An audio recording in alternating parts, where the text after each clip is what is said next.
bonjour à toutes et à tous, bienvenue sur KTV, Kwezi FM, le 106.9 pour un temps de parole, toujours en direct à la radio et à la télévision. Oui, on va parler du paysage audiovisuel mahorais, la radio, la télévision, c'est le CTA. Le CTA, c'est un organisme qui dépend totalement, c'est le CSA. Et on a la chance d'avoir deux personnalités, honneur aux dames, si vous me le permettez, Président. C'est Zainaba, qui est avec nous, Mohamed. Zainaba, bonjour.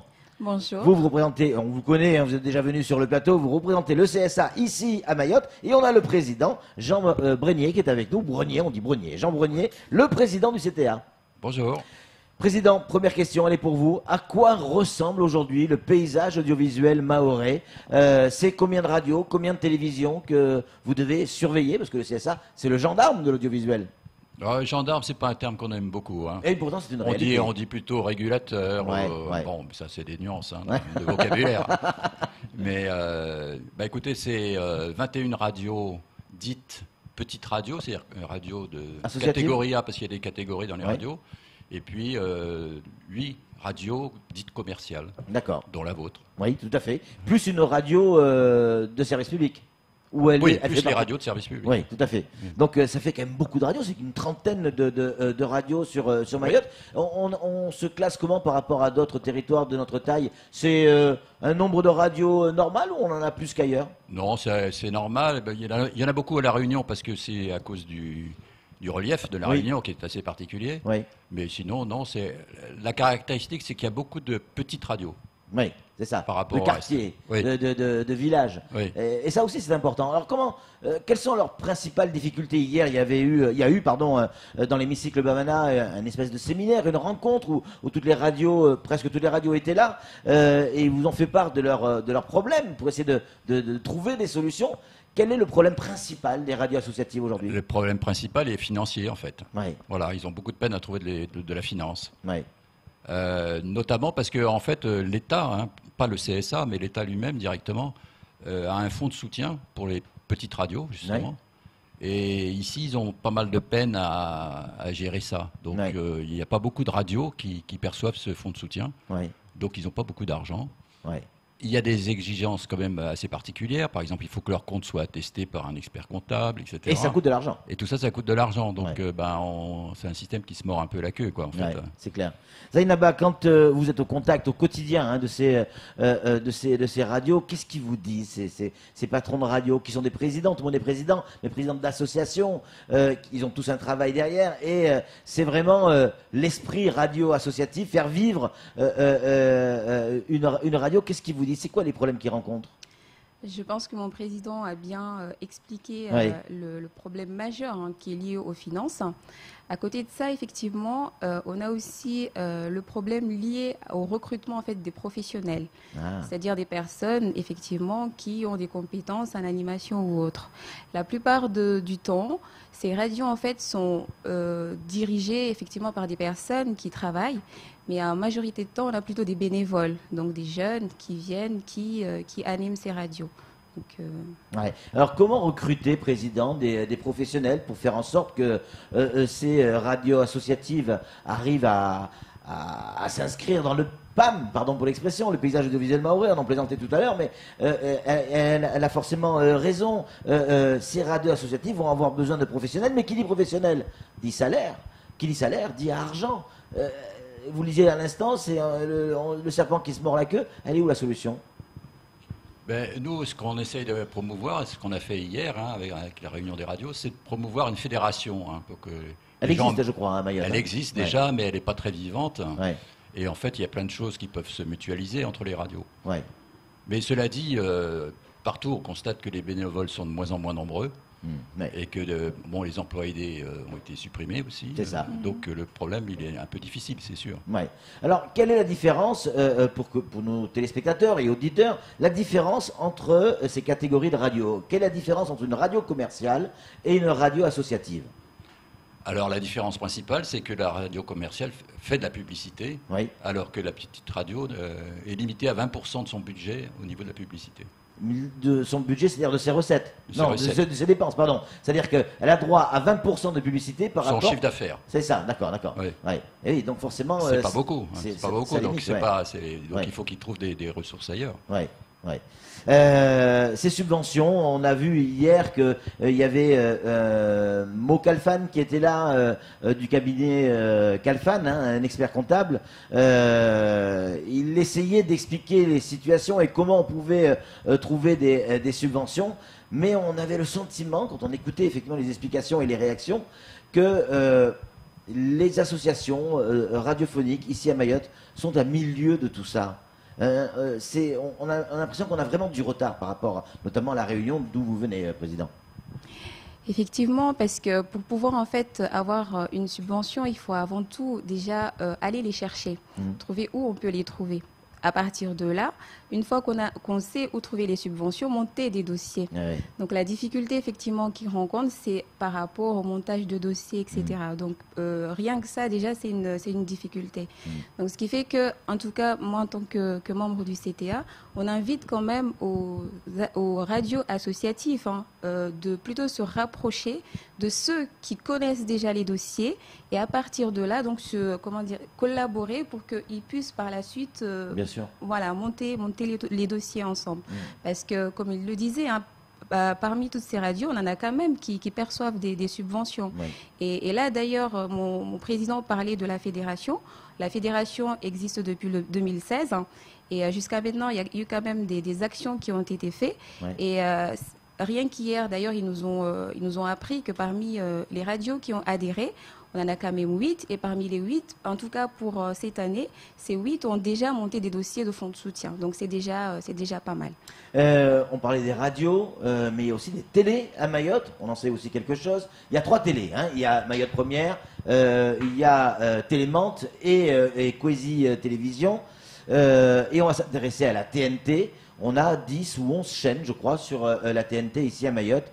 Et toutes sont du service public, à l'exception de Kwezi, qui est une télévision commerciale. Et Télémante, qui est une télévision associative, donc qui vit de subventions, donc aussi de fonds publics. Sinon, toutes les autres sont des chaînes publiques sur la TNT. À quand, sur la TNT, une vraie chaîne privée, nationale, je sais pas, du TF1, du M6, du C8, histoire qu'à Mayotte, on ait aussi le même droit, les mêmes possibilités de regarder certaines émissions de télévision, comme en métropole? Oui, alors cette revendication, elle est valable pour tout l'outre-mer, hein, parce que tout l'outre-mer est au même camp, hein, en fait. Ouais. Oui, sauf que le problème, c'est que TF1 et M6 ne veulent pas venir. Ouais. Ils ne veulent pas venir parce que ça leur coûterait trop cher, en fait, par rapport aux bénéfices qu'ils pourraient en tirer. Oui, mais en revanche, du côté de la Réunion, pour quelqu'un qui n'a pas les moyens de se payer un abonnement satellite, au travers de la chaîne privée qui est Antenne Réunion, ils peuvent regarder des programmes d'M6 ou de TF1. Ça veut dire que les Réunionnais ne sont pas privés des programmes type Koh-Lanta, etc., ne sont pas privés de ces programmes-là. À Mayotte, c'est le cas. Quelqu'un qui n'a pas les moyens de se payer un abonnement satellite n'a droit qu'au service public. Oui. Il y a un problème d'égalité là, non, entre les... Vous voulez pas relayer les TF1 et M6? Ben, si ils sont d'accord, nous on veut bien. Mais voilà, le problème après, ce sont des accords commerciaux. Oui, bien sûr, pourquoi d'autres chaînes ne pourraient pas venir sur la TNT? Vous dites que TF1 et M6 ne veulent pas parce que ça coûte trop cher. Oui. Si Kwezi y est, c'est pas si cher que ça. C'est de l'argent, mais à l'échelle de TF1, c'est jouable. Bah, ça devrait l'être, mais ils veulent vraiment pas. Hein. Donc, on a essayé plusieurs fois. Le CSA a essayé plusieurs fois. Et les autres chaînes, type C8, type des chaînes qui font des séries, ou des chaînes d'information privées, pas que d'information du service public, donc de l'État. C'est possible? M6, LCI, BFM, ce type de chaîne d'information? CNews? Alors, c'est un problème qui est compliqué parce qu'en fait, la loi, la loi, il y a une loi sur l'outre-mer récemment, elle parle de ça, hein, mais en fait, ça bouge peu. Hein. Le CSA pousse, mais en fait, après ça, c'est aux télévisions privées de se décider. Oui, c'est clair. Hein, on ne peut pas le faire à leur place. Hein. Oui, bien sûr. Qu'est-ce qui fait que le CSA, pour conclure, joue ce rôle de... Vous dites, vous n'aimez pas ce mot de gendarme, mais voilà, il y a des gens qui ne sont pas d'accord avec tel ou tel programme qui est diffusé sur telle ou telle chaîne. Ils vont écrire un courrier au CSA Et là, qu'est-ce qui se passe à partir de ce moment-là? Ce courrier est instruit, j'imagine? Oui, voilà. Donc c'est des plaintes. Hein. Oui. Les plaintes arrivent normalement au CTA. Oui. Hein, à la Réunion, donc. Nous on instruit. Oui. Et on renvoie ça au CSA qui est compétent pour prendre la décision. Lui, oui. hein. Alors, quel type de plainte vous recevez en venant de Mayotte, par exemple? Il y a pas mal de plaintes, croisées, c'est-à-dire d'une télévision vis-à-vis d'une autre. Ah oui? Oui. La concurrence. Hein. Ouais. Mais sinon, non, c'est un peu dans tous les genres. Vous avez eu de plainte de Coisy, on n'a pas eu une seule. Donc c'est dans un sens. On n'a jamais eu de plainte à Mayotte. Ah oui, d'accord, ok. Ouais. D'accord. À La Réunion, on en a quelques-unes. Oui. À Mayotte, pas de plainte? Non. Non. Ni les téléspectateurs, ni les auditeurs, pas de plainte des différents programmes. Ça veut dire qu'on arrive à proposer des programmes qui arrivent à satisfaire les auditeurs et téléspectateurs? À mon avis, oui, ouais. parce que dans la mesure où on n'a pas de plainte, c'est que le spectateur est satisfait effectivement de ce qu'on lui propose, que ça soit en télé ou en radio. Ouais. Donc, comme je disais hier, on peut dire qu'on fait partie des bons élèves, donc tout simplement. La pluralité, c'est quelque chose qui est important pour le CSA, que tout le monde puisse s'exprimer librement. La liberté d'expression, ça fait partie de ce que... des points très très importants pour le CSA, mais là encore, il y a des limites. Tout ne peut pas être dit à l'antenne. Comment vous arrivez à gérer ça? Est-ce qu'il y a un calepin qui vous dit, un guide qui vous dit, hop, attention, ce mot-là, il ne faut pas le dire, ce mot-là, on a le droit de le dire? Comment ça se passe? Non, parce que là c'est un système qu'emploient les réseaux sociaux, par exemple. C'est vrai. Ils utilisent le mot, et puis non, on n'est pas là. On n'est pas des machines. Hein, mais comment ça se passe? Il y a des gens qui, allez, prenons l'exemple de Coisy, qui regardent actuellement Coisy, qui surveillent s'il y a des bêtises qui sont dites ou pas? Rien que maintenant, oui. Oui, en ce moment, oui, il peut y avoir de ça. Effectivement, rien que maintenant, je pense qu'il y a nos collègues, la secrétaire générale, plus les membres du CTA qui sont devant, qui sont devant la télé pour nous regarder. Sinon, effectivement, ce qu'il faut savoir, c'est que toutes les radios et télévisions, avant même d'obtenir une fréquence, ici, ils ont fait une convention avec le CSA. Et donc, les responsables savent bien ce qu'ils ont signé et savent bien le contenu même de leur convention. À partir de là, nous, en tant que membres, on est amenés à visionner effectivement les télés, à écouter aussi les différentes radios. Rien qu'à Mayotte, par exemple, on est 2 sur le territoire et chacun d'entre nous a un portefeuille de radios à écouter. Donc, ce qui fait qu'à tout moment, quand on voit ou on entend plutôt des choses qui ne conviennent pas ou qui vont à l'encontre de la convention, on est amené déjà à les contacter pour les prévenir.